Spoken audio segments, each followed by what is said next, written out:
ધારી તાલુકાના દલખાણિયાથી 18 કિલોમીટર દૂર આવેલ આપા ગીગાનો વડલો તેની બાજુમાં આવેલ માલધારીઓની વસાહત છે।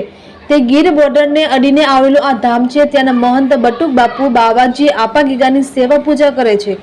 આ જગ્યા આપા ગીગાના વડલા તરીકે ઓળખાય છે। અહીંની જગ્યા અતિ સૌંદર્ય જોવા મળે છે। ઘણા શ્રદ્ધાળુઓ આપા ગીગાના વડલે આવે છે। અષાઢી બીજના તહેવારને લઈને આજે રામદેવ પીરનો નેજો ચડાવવામાં આવ્યો હતો અને સામૈયા કરવામાં આવ્યા હતા।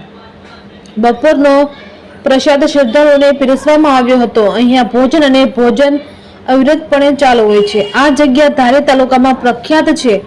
અહીં શ્રદ્ધાળુઓ આપા ગીગાના વડલે આવે છે પોતાની માનતા રાખીને ધરવા માટે। આ પ્રસંગે સાંચોઈ ગામના સરપંચ બલવીરભાઈ વાળા, નરેશભાઈ સોલંકી, બાવલભાઈ ભરવાડ, ભીખાભાઈ ભરવાડ તથા આજુબાજુમાં રહેતા તમામ પરિવારો દર્શન કરવા આવ્યા હતા।